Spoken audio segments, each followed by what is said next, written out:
So a lot of the real ones out there know this song from Rick Ross in French Montana about a decade or so ago. Stay scheming. Steve Kerr, Mike Dunleavy Jr., they're scheming right now. They're trying to improve this Golden State Warriors roster. And coming up on today's show, the Warriors working out 6 players to see who can crack this rotation, who they might sign. And a lot of those players, very notable names. First, though, do you want the Golden State Warriors to sign a big? Because some of these workouts do include guards. If that's the case, I want you to hit that thumbs up icon and like the video. Our goal for today, 400 likes. I know Dub Nation is going to show up and show out. So Shams Charania with this tweet immediately when I saw it. As the host of this show, my co-partner Jack Lauderay, the producer extraordinaire, does a great job here helping me prepare these shows. I knew that this was going to be a really good show because this is pretty interesting right here. Shams Charania, the Golden State Warriors, holding free agent workouts with veterans Dion Waiters, Tony Snell, Kent Bazemore, former Warrior Juan Toscano-Anderson, Harry Giles, and Trey Burke. 6 players. Those workouts taking place over the next 2 weeks. This coming from Shams Charania, telling him and Anthony Slater, Golden State has multiple rounds of workouts to identify signings. So if some of these players, if a couple of these players do perform well, I expect Mike Dunleavy Jr. and Steve Kerr to be appeased, to be enticed, to be intrigued, and maybe make a signing. Decisions could be made, and I think will be made very, very quickly. There's also this one from Anthony Slater, because this was a co-report from Shams and Slater. This is similar to a couple of summers ago, which led to the Warriors inviting Avery Bradley, among others, to training camp. They currently have 2 vacant roster spots and two ways available. An eventual camp competition is expected among several candidates. One of the more notable names on this list is Dion Waiters, a.k.a. Philly Cheese. He played his college ball at Syracuse.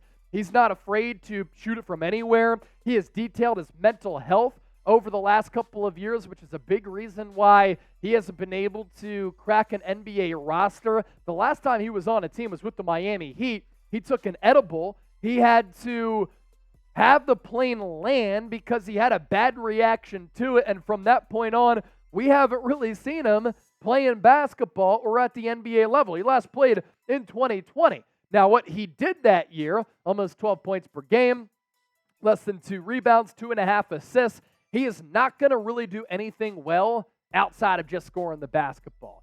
That's what he does. He is a microwave scorer, as we like to call it. His career stats, he's had a couple of really big seasons and impressive seasons, even though he's been a high-volume, low-efficiency player, 13 points per game on 41% shooting. So Dion Waiters, certainly an interesting player where the Warriors could use kind of that swagger, that no-fear approach that Jordan Poole kind of had, but he's not going to occupy as many minutes as Jordan Poole.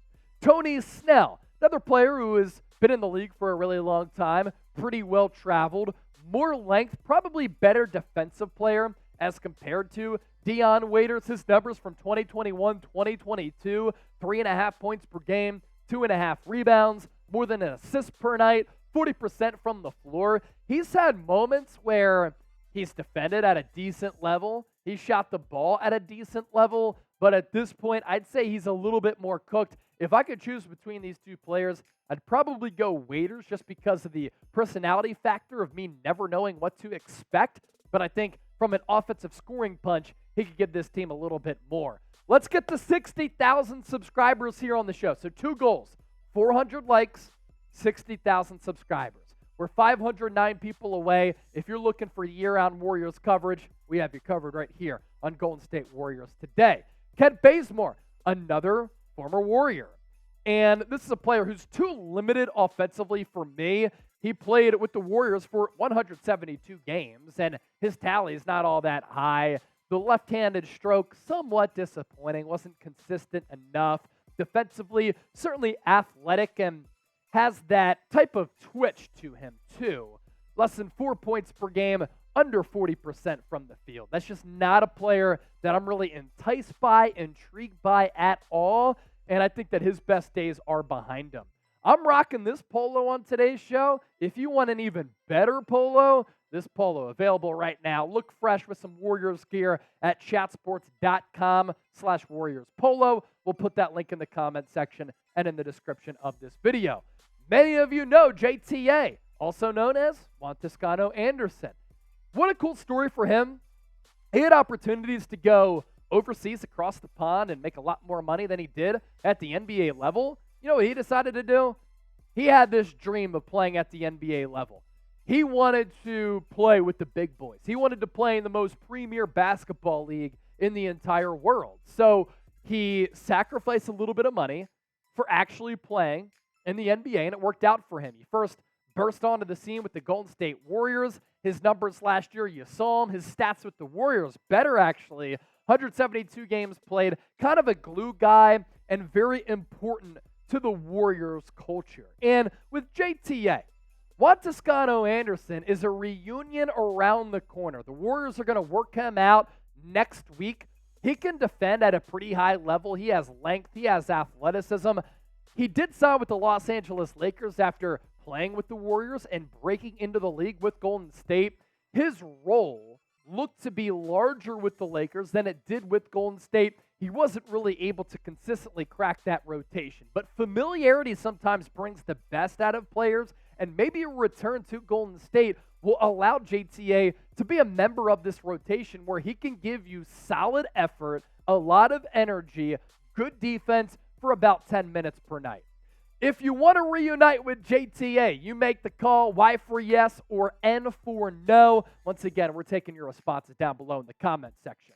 Earlier this week, we talked about Harry Giles coming out of high school, #1 player in the entire country. He goes to Duke, and he was a disappointment at Duke. There's no doubt about it. 4 points per game, less than 4 boards, under a block per night, field goal percentage, 57.7. He was a part of a really good Duke team. He gets drafted in the NBA, and his numbers actually better than what he did at Duke, but inconsistent play and injuries have held him back, and frankly, I just don't think he's very good. He fulfills the size department for Golden State, but not really the skill department for the Warriors. The teams interested in him reportedly are the Orlando Magic, the Brooklyn Nets, New York Knicks, and the Golden State Warriors. I wonder how much of this is agent-driven to try to get his client a workout. We will see. And then Trey Burke.